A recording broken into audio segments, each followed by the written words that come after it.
Welcome to the ACES Health podcast, where we explore the powerful connections between anatomy, chemistry, energy, and soul.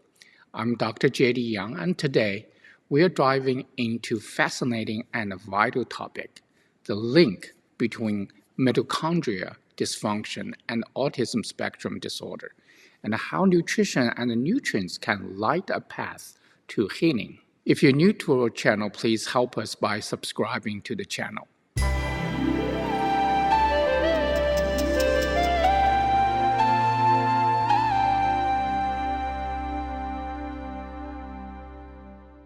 Imagine a child's world shrinking, where everyday sights, sounds, and experience become overwhelming.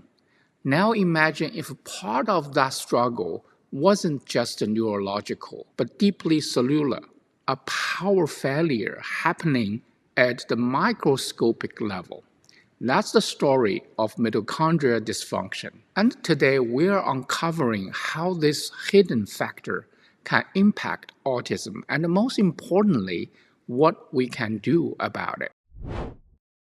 So what is the mitochondrial dysfunction? Mitochondria are often called the powerhouse of our cells because they generate ATP, the energy currency that fuel almost every biological process. When mitochondria are damaged or dysfunctional, energy production drops and the system that rely most on energy, like brain, muscles, or immune system, begin to suffer. In autism spectrum disorder, mitochondrial dysfunction isn't just a minor footnote.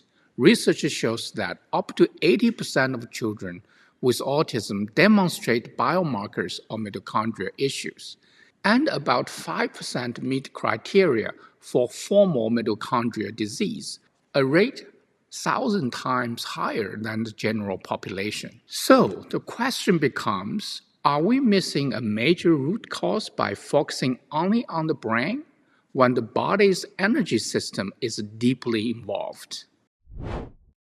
So, how can you tell if mitochondrial dysfunction might be playing a role?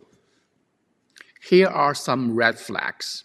Chronic fatigue or low stamina, developmental regression, especially after illnesses or anesthesia, chronic gastrointestinal issues, poor motor coordination, seizures, and symptoms that flare up after infection or fevers.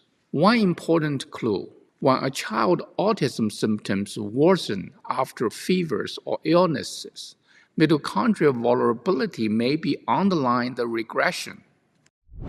Thankfully, you don't need a muscle biopsy to start investigating mitochondrial health. Several non-invasive tests can offer powerful insights. Blood tests for lactate and pyruvate ratios. Collagen panel, low level often indicate mitochondrial stress. Coenzyme Q10 levels, plasma amino acids and organic acids in urine. These tests can reveal if energy production pathways are impaired. Early detection allows for early support, and that's the key. As I often tell families, you don't have to wait for a devastating diagnosis to start supporting mitochondrial health. Once we recognize the mitochondrial piece, what can we do? First, food matters. A clean anti-inflammatory diet is foundational. Prioritize organic foods to reduce toxic burden. Emphasize antioxidant-rich fruits and vegetables. Use healthy fats like olive oil, avocado, and omega-3s.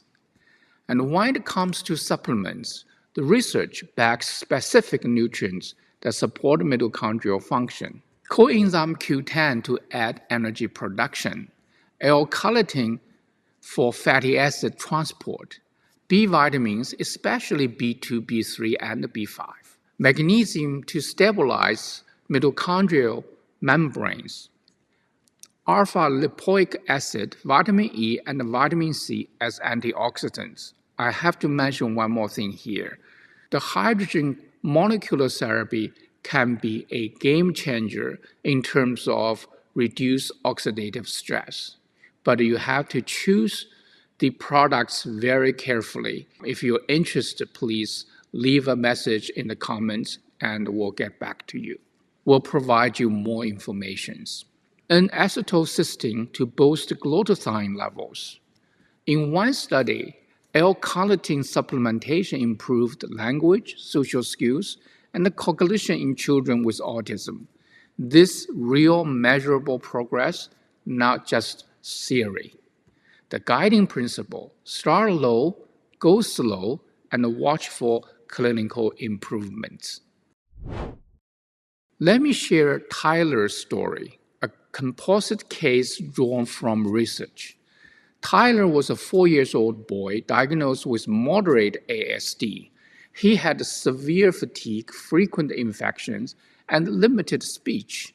His parents noticed he regressed after each illness. Testing revealed elevated lactate and low carnitine levels, classic mitochondrial markers. They implemented the Mitochondrial Support Program, a gluten-free, organic diet rich in antioxidants, along with CoQ10, L-carnitine, and magnesium supplements. Within 2 months, Tyler's stamina and sleep improved. After 4 months, tantrums and meltdowns dramatically decreased. And at 6 months, Tyler began forming 5-word sentences and engaging socially in ways his family had never seen before. The stories like Tyler's are why this matters. Healing isn't just possible, it's happening. One child, one cell, one mitochondria at a time. To summarize, autism is complex, multidimensional, and deeply personal. But within that complexity lies opportunity. Opportunity to support not just the mind, but the very energy foundation of life itself. By nurturing mitochondrial health, we give children the energy to grow, to learn, and to connect more fully with the world around them. Thank you for joining me today on the ACEs Health podcast. If you found this episode valuable, please subscribe, leave a review, and share it with someone who would benefit.